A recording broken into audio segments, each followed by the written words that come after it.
کہ دنیا کو پتہ چل سکے، دنیا کو یہ معلوم ہو سکے کہ تمام تر شرائط ماننے کے باوجود بغیر کسی وجہ کے اصل مقصد یہ ہے کہ ایران کی لیڈرشپ کو ہٹایا جائے، ایران کی جو لیڈرشپ ہے اس میں رجیم چینج کو امپلیمنٹ کیا جا سکے، اور اسی ایجنڈے کے تحت تمام شرائط مانی. اور یہاں تک بھی خبر آئی کہ یورینیم کی افزودگی کو بھی زیرو پر لانے پر ایران آمادہ ہو چکا تھا.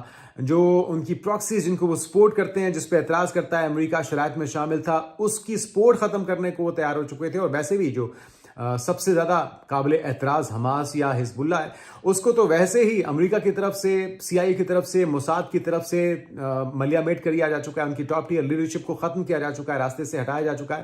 تو پھر دیگر جو پراکسیز ہیں یا مزاحمتی تنظیمیں ہیں، وہ تو اتنی متحرک تھی ہی نہیں، وہ تو اتنی نقصان دہ یا اتنی بڑا تھریٹ تھا ہی نہیں امریکہ کے لیے. تو صرف ایک بہانہ بنایا گیا. اور اب اگلا پلان ممکنہ طور پہ کیا ہو سکتا ہے، اس کا حوالہ بھی آپ کے ساتھ شیئر کریں گے. تو انتہائی افسوسناک صورتحال ہے. اور خبر کیا آ رہی ہے کہ کون اس حملے میں مارا گیا، کون کون جو تھا اس حملے میں نشانہ بنا ہے، اس کا احوال بھی آپ کے ساتھ شیئر کرتے ہیں. پاکستان کی طرف سے، پاکستان کی حکومت کی طرف سے ان حملوں کی مذمت کی جا رہی ہے، افسوس کا اظہار کیا جا رہا ہے. ایرانی سرکاری میڈیا یہ رپورٹ کر رہا ہے کہ آیت اللہ خامنائی ہفتے کو ہونے والے امریکی اور اسرائیلی حملے میں شہید ہوئے ہیں. سپریم لیڈر کی شہادت ان کے دفتر میں ہوئی ہے. اور ایران سرکاری میڈیا کے مطابق سپریم لیڈر کی شہادت پر ایران میں 7 روزہ تعطیل ہوگی اور 40 روزہ سوگ کا اعلان کیا گیا ہے. تو یہ لمحہ فکریہ ہے تمام عرب ممالک کے لیے، جس میں سعودی عرب بھی شامل ہے، جس میں قطر ہے، جس میں بحرین ہے، جس میں کویت ہے، جس میں مصر بھی ہے، جس میں دیگر عرب ممالک، جس میں سب سے زیادہ جو کنٹروورشل اور قابل افسوس کردار ہے وہ UAE کا دکھائی دیتا ہے. اور یہ بتایا جا رہا ہے کہ آیت اللہ خامنائی، جس طرح سے ہم جانتے ہیں کہ 1989 سے ایران کے سپریم لیڈر تھے، وہ آیت اللہ خمینی کے انتقال کے بعد سے ان کے جانشین بنے. اور آیت اللہ خامنائی کی طرف سے بھی اپنے جانشین کا اعلان کیا جا چکا تھا. اس وقت جو نائب صدر ہیں انہوں نے چارج سنبھالا ہوا ہے. اور بتایا جا رہا ہے کہ ایرانی سرکاری میڈیا نے بتایا کہ حملوں میں آیت اللہ خامنائی کے داماد اور بہو بھی شہید ہو گئے ہیں. اس سے قبل اسرائیلی میڈیا نے کہا تھا کہ اسرائیل جو ایرانی سپریم لیڈر ہیں ساتھیوں کے ہمراہ زیر زمین بنکرز میں تھے. آیت اللہ خامنائی کے کمپاؤنڈ پر 30 بم گرائے گئے ہیں. اور یہ بھی بتایا گیا کہ ایرانی سپریم لیڈر درجنوں ساتھیوں سمیت مارے گئے. اسرائیلی میڈیا کہتا ہے کہ آیت اللہ خامنائی کی میت کی تصویر امریکی صدر کو دکھائی گئی. اور برطانوی میڈیا یہ بتا رہا ہے کہ اسرائیلی حکام کے حوالے سے کہنا تھا کہ آیت اللہ خامنائی کی لاش مل چکی ہے. ان کا کہنا تھا کہ ایرانی پاسداران انقلاب کے کمانڈر بھی اس میں مارے گئے ہیں. خامنائی کے کمپاؤنڈ کو تباہ اور سینئر جوہری حکام بھی اس میں مارے گئے ہیں. جبکہ آنے والے دنوں میں مزید ہزاروں اہداف کو نشانہ بنایا جائے گا. نیتن یاہو کا بیان بھی سامنے آیا ہے، عالمی دہشت گرد کا بیان سامنے آیا، جس میں اس نے کہا کہ ایران کے خلاف کارروائی جب تک ضروری ہوئی جاری رہے گی. خیال رہے کہ گزشتہ روز امریکہ اور اسرائیل نے ایران پر بحری فضائی حملے کیے، جن میں 201 ایرانی شہید اور 747 زخمی ہوئے ہیں. جو بچیوں کا اسکول تھا جس میں ننھی بچیاں تعلیم حاصل کر رہی تھیں، اس کے اوپر معصوم نہتے ایرانیوں کو نشانہ بنایا گیا، شہریوں کو نشانہ بنایا گیا. 85 سے زائد بچیاں اس میں شہید ہوئی ہیں. اور یہ دندناتے پھر رہے ہیں، یہ ایک کے بعد ایک حملہ کر رہے ہیں. ایران جو خبر رساں ایجنسی ہے اس کے مطابق حملوں میں ایرانی وزیر دفاع امیر ناصر زادہ، ایرانی پاسداران انقلاب کے سربراہ محمد پاکپور شہید ہو گئے ہیں. اور اب ایران کی طرف سے کیا رد عمل ممکنہ طور پہ آ سکتا ہے، چارج کس کے پاس ہے، کون اس وقت دیکھ بھال کر رہا ہے، کون فیصلہ سازی کے جو عمل کو ہے آگے بڑھائے گا، یہ آپ کے ساتھ ہم شیئر کر دیتے ہیں. جس میں بتایا گیا کہ آیت اللہ عرافی قیادت کونسل کے فقیہ مقرر کر دیے گئے ہیں. کونسل عارضی طور پر سپریم لیڈر کے فرائض انجام دے گی. تو ایرانی میڈیا یہ دعویٰ کر رہا ہے اور خبر دے رہا ہے کہ قیادت کونسل عارضی طور پر سپریم لیڈر کے فرائض سر انجام دے گی. علی رضا عرافی ایرانی سپریم لیڈر کے فرائض انجام دینے والی عبوری کونسل کے رکن مقرر کر لیے گئے ہیں. میڈیا رپورٹس یہ بھی بتا رہی ہیں کہ 3 رکنی کونسل میں ایران کے صدر مسعود پزشکیان اور ایرانی چیف جسٹس بھی شامل ہیں. ایرانی میڈیا یہ دعویٰ کر رہا ہے کہ مجلس خبرگان رہبری کی جانب سے نیا سپریم لیڈر منتخب کیے جانے تک یہ کونسل رہبر کے فرائض سر انجام دے گی. اور یہ بھی بتایا گیا کہ CIA نے ایرانی قیادت کے اجتماع کا سراغ لگایا اور اسرائیل نے اس پر حملہ کیا. امریکی میڈیا اب یہ دعویٰ کر رہا ہے. اور ماضی میں بھی ہم نے دیکھا ہے کہ اندر سے سہولت کاری ہوتی رہی ہے، اندر سے جو تخریب کاری تھی یا اندر سے فیسیلیٹیٹر تھے ان کی طرف سے آج تک سب سے زیادہ ایران کو ڈیمیج کیا گیا. یہ وہ ایلیمنٹ تھا جسے پورا کرنے میں، جسے کاؤنٹر کرنے میں ایرانی قیادت ناکام رہی ہے، اور اس کا بھرپور فائدہ CIA نے، امریکہ نے اٹھایا، اور ان کی لیڈرشپ کو، جس میں ان کے رہبر اعلیٰ آیت اللہ خامنائی کو نشانہ بنایا گیا ہے بزدلانہ حملے کے اندر۔ اور اب اگلا ٹارگٹ یہ ہے کہ ایک تو رضا شاہ پہلوی کے بیٹے کو یہاں پر لا کر نیا لیڈر بنایا جائے، اپنی مرضی کی کٹ پتلی حکومت نافذ کی جائے، لیکن ہم دیکھ رہے ہیں کہ ہزاروں لاکھوں کی تعداد میں مختلف مقامات پہ ایران کی عوام سڑکوں پر نکلی ہے، اپنے رہبر اعلیٰ کے ساتھ یکجہتی کا اظہار کیا جا رہا ہے، اور امریکی جارحیت کی مذمت کی جا رہی ہے۔ امریکی اخبار نیو یارک ٹائمز نے اپنی رپورٹ میں بتایا کہ CIA نے ایرانی قیادت کے اجتماع کا سراغ لگایا، اور پھر اسرائیل نے اس پر حملہ بھی کر دیا، اور حملے سے کچھ دیر قبل امریکی خفیہ ادارے CIA نے ممکنہ طور پر سب سے اہم ہدف آیت اللہ خامنائی کی درست نشاندہی کر لی تھی، اور کئی ماہ سے خامنائی کی نقل و حرکت اور قیام گاہوں پر نظر رکھی جا رہی تھی۔ وقت کے ساتھ اس کی معلومات زیادہ مستند ہوتی گئیں۔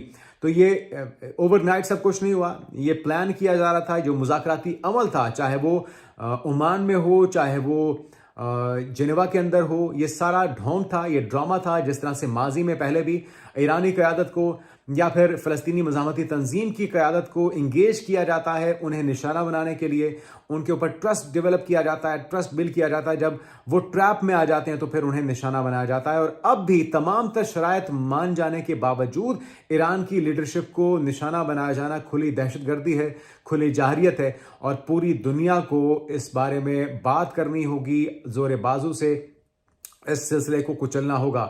پھر امریکی ایجنسی کو اطلاع ملی کہ ہفتے کی صبح تہران کے وسط میں واقع کمپاؤنڈ میں اعلیٰ ایرانی حکام کا اہم اجلاس ہونے والا ہے۔ سب سے اہم بات یہ ہے کہ سپریم لیڈر بھی اس میں شریک ہوں گے، کیونکہ صورتحال ایسی تھی کہ پل پل کی جو ڈیولپمنٹ ہے اس پر مشاورت کا عمل لیڈرشپ کی طرف سے جاری تھا، اور جب وہ اکٹھے ہوئے ہیں اس چیز کا انتظار کیا گیا ہے، اور پھر اس کے اوپر 30 سے زائد بامز گرائے گئے ہیں، اور اس علاقے کو، صدارتی محل کو ملیامیٹ کر دیا گیا ہے۔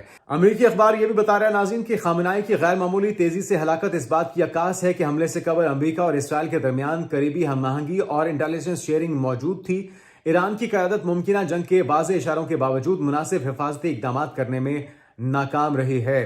امریکہ اور اسرائیل کو ایسی طاقت سے نشانہ بنائیں گے جس کا تجربہ انہوں نے پہلے نہیں کیا ہوگا۔ ایران کی طرف سے، علی لاریجانی کی طرف سے، دیگر جو رہنما ہیں ان کی طرف سے اب یہ بیانات تو آ رہے ہیں، لیکن اب ایسا دکھائی نہیں دیتا، کیونکہ امریکی aircraft carrier USS Abraham Lincoln ان کے آس پاس موجود ہونے کے باوجود جسے نشانہ بنانے کی آپشن موجود تھی، ابنائے ہرمز کو اب یہ کہا جا رہا ہے کہ بند کیا گیا ہے۔ پاکستان کے جو بہت سے کارگو جہاز ہیں، جو شپمنٹس ہیں، ان کو روک دیا گیا ہے۔ پاکستان کی 100 سے زائد پروازیں ہیں جنہیں روکا گیا ہے، جو کہ اسی روٹ کو استعمال کرتی تھیں۔ مڈل ایسٹ میں جو فضائی آپریشن ہے مکمل طور پہ اس وقت بند ہے۔ تمام عرب کنٹریز نے اپنا جو فضائی حدود ہیں ان کو تاحکم ثانی بند کر دیا ہے۔ حالات اس وقت بھی کشیدہ ہیں، کیونکہ 7 سے زائد جو اتحادی تھے جن کے ایئر بیسز، امریکہ کی ایئر بیسز ان ممالک میں موجود تھیں، جس میں سعودی عرب کو بھی نشانہ بنایا گیا، جس میں ہم نے دیکھا کہ عمان کو نشانہ بنایا گیا، جس میں ہم نے دیکھا کہ قطر کو، مصر کو، UAE کو نشانہ بنایا گیا ہے، اردن کو نشانہ بنایا گیا ہے۔ یہ وہ سارے ممالک ہیں جو کہ فیسیلیٹیٹر کا کردار ادا کرتے رہے ہیں، اور امریکہ اور اسرائیل کے حملے کے بعد ایرانی صدر کا پہلا بیان سامنے آیا ہے، اور وہ بھی مذمت کر رہے ہیں۔ امریکی سینٹکام نے ایران پر حملوں کی ویڈیو جاری کی ہے، کس طرح سے نشانہ بنایا گیا ہے اور کس طرح سے اپنی بربریت کا نشانہ بنایا ہے ایرانی لیڈرشپ کو۔ اس کے علاوہ ڈونلڈ ٹرمپ کہتے ہیں کہ ایران پر حملہ نیو یارک ٹائمز کی امریکی صدر پر شدید تنقید غیر ذمہ دارانہ اقدام قرار دیا ہے، لیکن وہ برطانیہ جو اب سے پہلے کہہ رہا تھا کہ ہم اس جنگ میں حصہ نہیں ڈالیں گے، اب امریکہ بھی اور اس کے ساتھ ساتھ برطانیہ بھی براہ راست اس جنگ میں کود پڑے ہیں، پوری طرح سے پراکسی کا کردار ادا کر رہے ہیں۔ برطانیہ بھی اور امریکہ بھی اسرائیل کی پراکسی کے طور پہ اس وقت سرگرم ہے، جبکہ ایران حملے میں پہل کرنا چاہتا تھا۔ جو اچھا ایکسکیوز کیا پیش کیا جا رہا ہے دنیا کو، تو انہوں نے بتانا ہے، کیونکہ جھوٹ کے پیر نہیں ہوتے۔ یونائٹڈ نیشن کے اندر گزشتہ روز ہم نے دیکھا کہ ایک سیشن ہوا، ہنگامی اجلاس بلایا گیا، انتونیو گوتریس بھی اس کے اندر موجود تھے۔ ایران کی طرف سے جو ایرانی مندوب ہیں وہ نہ صرف مذمت کر رہے تھے بلکہ بھرپور جواب یا ریٹیلیشن کی بات کر رہے تھے، لیکن امریکہ اب کس طرح سے کسانی بلی کھمبا نوچے کے مصداق اس وقت جو ایک جواز پیش کیا جا رہا ہے وہ یہ کہ وہ کہتے ہیں کہ جی ایران حملے میں پہل کرنا چاہتا تھا، اس لیے صدر کے پاس حملے کے سوا اور کوئی چارہ نہیں تھا۔ وہ ایران جو کہ ایک روز پہلے امریکی میڈیا کو انٹرویو دے رہا ہے اور وہ یہ کہہ رہا ہے کہ ہم آمادہ ہیں تمام شرائط پہ عمل درآمد کے لیے۔ سب سے بنیادی جو مقصد ہے کہ آپ نے جوہری طاقت کا حصول، اس کوشش کو آپ نے زائل کرنا ہے، آپ نے یورینیم کی افزودگی کو 0 پر لے کر آنا ہے 60% سے، اس شرط کو بھی ماننے پر ایران تیار ہو گیا تھا. پہلے انہوں نے کہا کہ ہم 3.6 پر لے کر جائیں گے, اس پر بھی اعتراض کیا گیا تو ایران نے 0 پر لانے پر آمادگی ظاہر کر دی, پھر بھی ان پر حملہ کر دیا گیا. تو بہرحال افسوس کا مقام ہے تمام عرب ممالک کے لیے, تمام مسلم امہ کے لیے کہ ایران کو اکیلا چھوڑا گیا. ہاں, رشیا اور چائنا کی جو خاموشی ہے وہ بھی باعث تشویش ہے. بیانات کی حد تک تو مذمت کی جا رہی ہے, اور اس جنگ کے ذریعے جو ایران میں ابھی حال ہی میں ہوا ہے, جس طرح سے ان کی لیڈرشپ کو نشانہ بنایا گیا, تو اس سے ایک چیز تو ثابت ہوتی ہے کہ بھائی دوڑ اپنی اپنی, کوئی کسی کے ساتھ کھڑا نہیں ہوگا, کوئی کسی کا ساتھ نہیں دے گا, کوئی کسی کے لیے آ کر جنگ نہیں لڑے گا. آپ کو اپنی جنگ خود لڑنی ہوگی, آپ کو اپنے آپ کو اس قابل بنانا ہوگا. جس طرح سے پاکستان نے بھارت کے ساتھ لڑی جانے والی جنگ کے اندر بھی اپنے سے 5 گنا بڑے دشمن کو دھول چٹائی تھی, دانت کھٹے کیے تھے اور زناٹے دار تھپڑ رسید کیا تھا, جس کی گونج آج تک سنائی دیتی ہے. اور وہ گونج سن کر مودی جی آج بھی نیند سے بوکھلا کر اٹھ کر بیٹھ جاتے ہیں کہ ان کے ساتھ یہ ہوا کیا. تو پاکستان بھی, ہمیں اس چیز پہ افسوس ہے, لیکن پاکستان کے ساتھ اب معاملہ یہ ہوا ہے کہ یہ راتوں رات نہیں ہوا. پاکستان کو پہلے انگیج کیا گیا ہے, سوچی سمجھی سازش, سوچی سمجھی پلاننگ کے تحت افغانستان کو بھارت کے ذریعے. اور یہ جو ٹائمنگ ہے جس کا ہم بار بار تذکرہ کر رہے تھے کہ مودی کا اسرائیل جانا اور اس موقع پر افغانستان کا پاکستان پہ دھاوا بول دینا, پاکستان کو غضب للحق میں انگیج کرنا, اور پھر اس موقع کا فائدہ اٹھاتے ہوئے ایران کے اوپر دھاوا بول دینا, ان کی لیڈرشپ کو تمام مطالبات یا شرائط تسلیم کرتے ہوئے راستے سے ہٹا دینا. اب اگلا ٹارگٹ ہے ان کی میزائل ٹیکنالوجی کو, ایران کی میزائل ٹیکنالوجی کو ملیا میٹ کرنا اور وہاں پہ اپنی مرضی کی نئی کٹ پتلی حکومت کو نافذ کرنا. لیکن ہم یہ توقع کرتے ہیں, ہم یہ امید کرتے ہیں, ہم یہ دعا کرتے ہیں کہ ایران کی غیور عوام ایسا نہیں ہونے دیں گے. خود کو ایران یا امریکی کالونی بننے سے ہرگز وہ روک پائیں گے اور ہرگز اسے تسلیم نہیں کریں گے.